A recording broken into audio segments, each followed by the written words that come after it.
2 new Apple products coming soon, and one you may not expect. Hey everyone, welcome to the All Future Podcast from Jacksonville, Florida today in a beautiful Holiday Inn Express. Ryan, how are you doing? Amazing.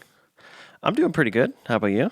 I'm good. I'll be home in about a week. We'll have someone hosting next week, which will be awesome, and then, get back to California. Nice. Yeah, today's exciting though. Any day now, maybe by the time we launch this video, because there's apparently tons of breaking news happening on this Monday for us to be able to try to get some stuff out, we might have a new iPhone. The iPhone SE 4, or we don't even know the name of it yet. This is still just the rumored name of it, and there's been lots of rumored names for it. So this has been one of the most, usually like when we have an iPhone rumor mill, 90% of them are right and not even contested. Like, it's going to be this shape, the screen's going to be this size, and this all comes from people in the supply chain, right? And so we get these rumors from Mark Gurman or, other people about what's happening, and they're mostly right. And this has been the most controversial, like, everyone has a different opinion on what's going to be right. There's been photos leaked of, like, both things happening. Phone that we've seen in a really long time. So we have almost no idea what's going to happen in the next couple days. Yeah, so the rumors have been an iPhone SE 4, and that's basically what it is. It's the next version of the iPhone SE, and there's some great rendered photos of what this would look like.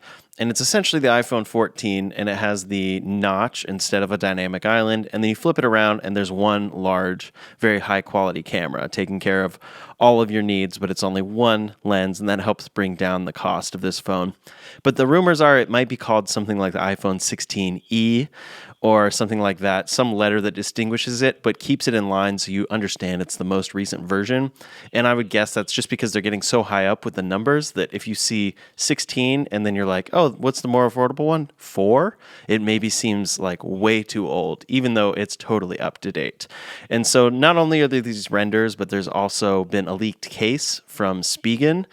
And the case basically confirms this exact shape, which has been rumored at this point for months. Yeah, the thing that we can't tell from the shape or anything like that is what this dynamic island is going to look like, which has been a weird point of contention. Is it going to be a notch? Is it going to be a dynamic island? What's going to be on this thing? So what do you think we're going to see? I think we're going to see a notch because I think the dynamic island is like a premium feature that it engages with the software and everything. Yeah, I agree with you. I think the notch is the easiest way to go. And on something that's like a non-premium product, like why would you add all the extra coding for something that's supposed to be your low entry point? So I think we're getting another notch. We'll see what happens here with this. I think this is one of the best products that Apple has released in the past like 3 or 4 years. Yeah, when we look at the photos, there's a couple things to notice. One, it does have the action button like we have, but it doesn't have that camera shutter button, which at this point, I only really use it to launch the camera. I don't really actually use it for actually taking photos. Maybe I will get there, but I don't think many people are going to miss that, especially on the budget phone and with only one camera lens and all that. So it seems like it's going to have most of the features people are used to, including that action button. So this is probably going to be very popular, especially because it's going to be able to do all the Apple Intelligence stuff, which at this point is still fairly minimal. Yeah, I see this cannibalizing, and we talked about this when this was first rumored. This is going to have so many features that you get on an iPhone 16 right now. They're really going to be cannibalizing their sales because this is rumored to come in at $599, somewhere in that lower tiered price range, $200 cheaper than their normal phones, and we'll see how this really happens. And I think I'm going to recommend this phone to just about everyone. I think my mom's due for an upgrade, my wife's due for an upgrade, and it's going to be Christmas with iPhone SEs because none of them use the feature set of, whatever it has, and sometimes they're getting my old phones or whatever. So really, like, this is the phone I'd recommend for anyone who wants to get into an iPhone. And I heard too, like, my sister has an Android, and she's like, well, I really want to get into an iPhone, but I think they're too expensive. And I'm like, this is perfect. You're not going to use all the other stuff. And this has all the stuff you'd need. And you get into the Apple ecosystem. So I don't have to read your disgusting green bubbles anymore. It really is just a win-win for everyone. I'm just kidding, all you Android users. Yeah. So this was the original iPhone SE, or not the original, the one we're currently on, was released in March of 22. So this is coming up on 3 years. And this is very anticipated. It's going to have a larger display like the iPhone 14 that we talked about. Another big upgrade is Face ID and then that A series chip. So, yeah, everything that you're talking about makes total sense. It's going to be that budget phone. I think it's also going to be very popular for people who maybe need like a phone for filming. Like a lot of people, iPhones are great cameras. And so if you're doing like a multicam thing or like some sort of multicam live stream, and there's even the Final Cut camera app, you can sync multiple phones, but it's like, well, I only have one phone. So this might be a great phone that has a great camera built in that you can use for all those use cases. I think it's going to be very popular as people's second phones that like run businesses and need a second phone or need it for a camera, and then very popular for people, like you said, who want a cheaper version of the iPhone that still delivers a lot of the functionality. Yeah, it's a great price point. I think it'll be a great price point for the Chinese market too, because, that market's extremely competitive and Apple doesn't have that lock-in advantage there that they have here. I think the whole world has been asking for, when we've been getting squeezed with inflation, for just a cheaper phone that has all the feature sets that you'd actually need. And they delivered it. They delivered it within a year or so. So this is like an incredible product. I still know a couple people who love their SEs and love their fingerprint readers and don't trust Face ID and are still on that phase of technology. And it'll be really interesting to see when those people have to upgrade just for, whatever purposes. They don't have enough RAM to run the operating system.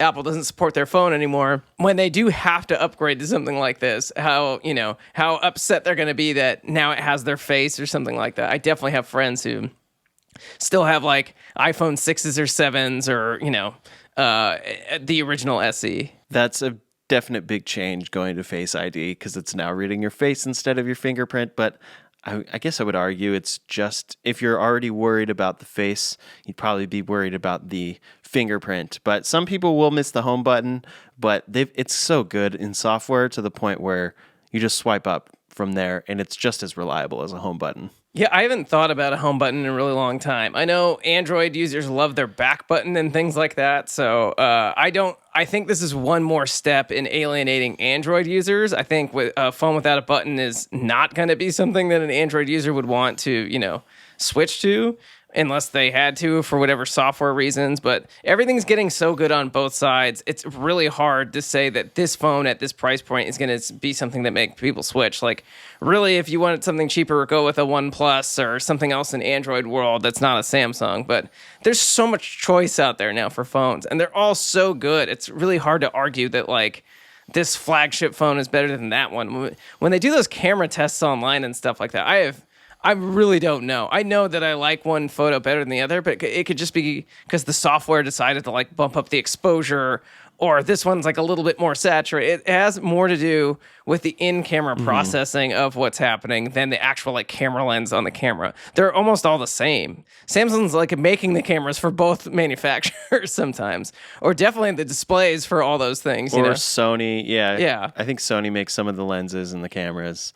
Yeah, so it is a lot having to do with the processing like you're talking about. And actually, I think that's kind of part of what they're banking on with the single camera on the iPhone SE is they can do a lot of in-camera processing. You can deliver portrait mode still with a single camera.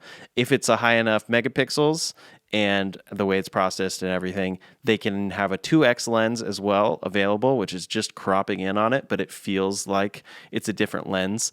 And they can deliver a lot out of just one single camera lens. I will say the zoom lens, the macro lens on my Pro is the thing I use the least. I could just totally tell the quality difference, and I'd rather try to get closer if I can to something than use that lens. It just, the quality dips so bad. You're talking a different lens. I'm talking the 2x that just crops in. Yes, correct.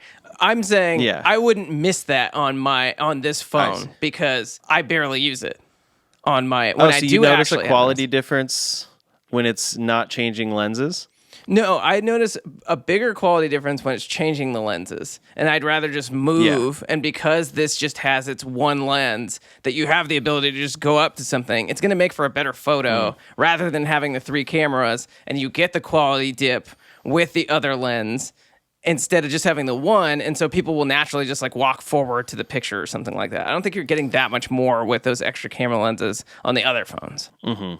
Yeah, I do notice that with the 5x lens. Like, it just doesn't take as good of photos as I want it to take. And it's unfortunate because I was looking forward to that over the previous 3x lens. And now it zooms further, but it's kind of like, oh, it's just not as good of a photo as I can take. And when you're used to opening your camera always to this really good looking lens, then you zoom that into it and it changes lenses. Yeah, I hope they improve that in future phones, especially the Pro phones that have multiple lenses. But I think that's a big reason why they're getting away with just one camera on this phone. And then it's a budget phone, of course. So it's for people who don't even care that there are multiple cameras and in some cases may not even know, I guess. But the next product, aside from the iPhone SE that is supposed to be coming very soon, is the M4 MacBook Air. Oh, yes. This is another one of those things that's just inevitable. We've seen them, M4ize everything from the iPad Pro on. And it's hard to say you should buy something for the chip. What the chip really does is it makes everything else in the product line cheaper. So now your M3 MacBook Airs are going to get cheaper. Now your M2 MacBook Airs down that line are going to get cheaper than that. And so what really does is makes it level the playing field a little more for all the older Apple products to be cheaper. And if you are in your upgrade cycle, so be it. If you do really need that horsepower for Blender, or whatever 3D apps you're using or whatever crazy 8K video apps you're using, and you absolutely need those things, this is a good necessary upgrade for you anyways. If you're a normal person, this airline is really going to just be, the cheapest way to get into a MacBook. And so I don't see this being like a huge sales point besides having the latest and greatest. But I do see it as if you're a college kid and you're looking to get your first Mac, or Mac is necessary for something that you do now, or you just want a computer that doesn't get viruses and those things coming from PC, you're going to have much cheaper options to get an extremely good computer. The MacBook Pro in front of me right now is an M2. I still use it to cut 4K video, and I don't get tons of problems on it. It chokes a little bit, but it's not enough for me to upgrade. Yeah, I edited exclusively on an M1 MacBook Pro for a while, and it was great. So these are going to be really great, the MacBook Airs, and they're kind of confirmed in a number of ways. First, in December, they were inadvertently confirmed in macOS Sequoia 15.2, which had labels for different Macs, including a MacBook Air 13 and 15-inch that specifically said M4 2025. And then diminishing stock is also happening right now. Mark Gurman noted that M3 MacBook Air models are seeing their stock lessen, so it suggests that they're getting ready to refresh it with this new version and build up stock there. So the anticipated timeline right now is that they're probably going to get the iPhone SE4 out right away, along with new PowerBeats Pro. And then in the coming weeks, we'll see that new MacBook Air with M4. So yeah, just putting it in line with the chipset that we're used to seeing on all of these computers. It does bring some improvements. Benchmarks on the M4 are really good compared to the M3. But in practice, for many customers, like you're saying, it's a good thing because it will actually make the M3 that much cheaper. And that might be the computer that you can get for cheaper that will serve all of your needs in the meantime. Yeah, and if you are getting an M4, it's going to future-proof you for things like LLMs or Apple Intelligence into the future that are going to be RAM heavy and processor heavy. You will be future-proof for those things that we don't really see yet, but are going to be taxing on a computer in, 3 to 5 years or something like that. And speaking of taxing on a computer, we do have an update on the M5 chip. The M5 chip, which is the next latest and greatest, which is rumored to be seen on the Vision Pro, probably on a new iPad Pro, probably on a new, MacBook Pro, and then eventually the same thing will happen. Last will be the MacBook Air. That's going to start this year. We're going to start seeing those new M5 products, and the rumor is that they've gone into production already. Yeah, I'm curious about this one for the Mac Studio, actually, because the Mac Studios, I believe if they release the M4 MacBook Air soon, the Mac Studio is going to be the last one to still be on M3. And it's very different because it's only like Pro, Max, and Ultra for the Studio. It may even just be Max and Ultra. So you can't really compare an Ultra M3 to like a base M4. But the number system, it just makes it seem like, wait, I'm buying the most expensive Pro computer, and it's a 4 it's a 3, and this other computer is a 4, that's better, right? And in some ways, it's like, yeah, the base chip is. So I think we'll see that upgrade sometime this year for the Mac Studio, but then a lot of things are already going to be moving to M5. So it's always going to be a little bit behind on that computer, but it's just kind of the nature, I think, of pro computers and those pro chipsets. Yeah, and it's hard to say how M5 is going to change things again. It's going to be some kind of improvement. It will make the M4, it'll make the M4 computers and everything that it has an M4 chip in it go down in price for the same reason we talked about everything else, being more accessible to everyone, and then still getting a really great product. I don't think an M4 is going to be a bad, out-of-date product whenever M5 stuff starts rolling out. We'll see how it interacts with Apple Intelligence, and if it really does make these things better. We'll see if we get on-device Apple Intelligence for any of these things. There's a lot of questions that need to be answered as far as M5 goes. We'll see if they put an M5 into an Apple Vision Pro, if there's any more functionality with it, Vision Pro, famously with us, we both have one, is a great device with not a lot of use cases. So if you put more processing power in it, do you get more use cases? Do you get more things out of that? We really have to see where, adding more chip value goes. And right now, it's not feeling like it's adding a lot of value, even if you are getting a faster, more efficient computer. It just doesn't feel like, oh, I need to replace this year or something like that. And so everyone seems to be on like a 3 to 5 year cycle on when they're going to replace their Apple products now. When it used to be every single year, we used to, die over the new phone or, be really excited about whatever is coming on. Now we're like 3 to 5 years and, we'll see if I replace my phone. We'll see if I replace my laptop or not because stuff's so good. They put themselves out of a job, Yeah, stuff has gotten so good that like base models of computers can handle a lot of what you need. So even me like waiting for a potential Mac Studio upgrade is kind of like, well, the Mac Mini comes with the Pro M4 and it's really, really good in what it delivers. But apparently the M5 Pro variant specifically is going to be moving from like the traditional system on a chip design to having more of a separated CPU and GPU architecture that should boost performance, improve production yields, enhance thermal management, and the like. And so it's expected that it would first be coming to the MacBook Pro and then the iPad Pro sometime this year in 2025. But then the Vision Pro is also slated for that. And they keep reminding us that apparently that's what's going to bring Apple Intelligence to the Apple Vision, which I think is so frustrating if they really managed to do that. The Apple Vision it just seems so recent, but it's 4 generations old now. It came with an M1 chip. And now they're gonna boost it up to 5. I think it was an M1, right? Or maybe it was M2 by the time I think it's it came M2. out? Even in that case, yeah, that's 3 generations now. And they're supposed to be Apple Intelligence features can be delivered on M series chips, but maybe whatever they're doing with visual intelligence or something has to have power that was not there previously. Oh. And it really just shows how much Apple was not really prepared for what the Apple Vision was going to be, and then that AI was coming around the corner. I think we already did a report on this. So just for reference, it is an M2 chip. It is still really frustrating. And we had a report where someone put Apple Intelligence on an old iPad that had M1, like a really old iPad, and it worked fine. It did everything you wanted it to do.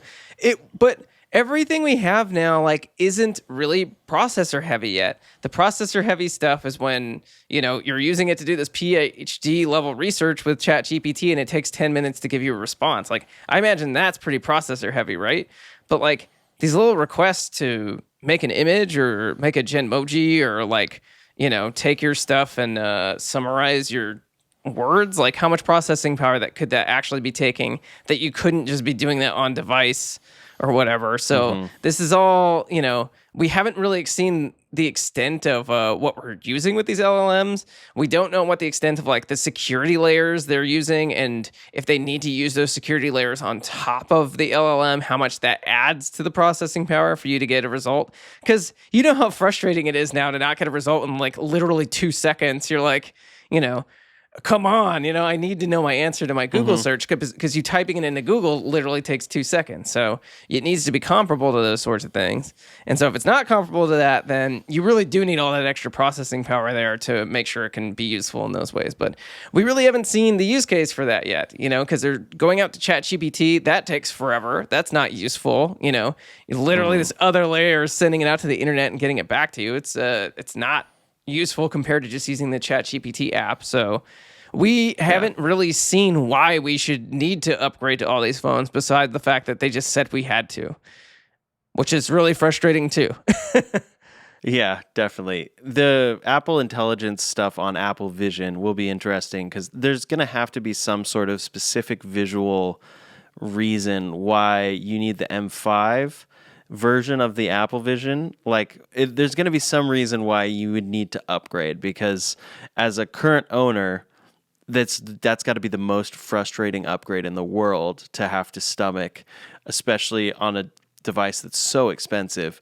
And then if you're already, maybe you want to use some of these on-device things offline, you might already have your Mac that can do that, and then you can just use your Apple Vision as a display. So they're going to have some reason why you need to do it specifically on the Apple Vision and not on whatever product you're using connected to it. They're going to come up with one. It's not going to be a good one, though. We're still going to be upset about this no matter what, I think. So it is really, it really does feel like you got swindled into being an early tech adopter when you spend so much on a product.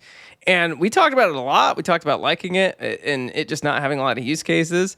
And to make the next product that much more useful or something, you basically devalue this thing to almost zero, because who's going to want the old one when that can't do anything, but this one has Apple Intelligence.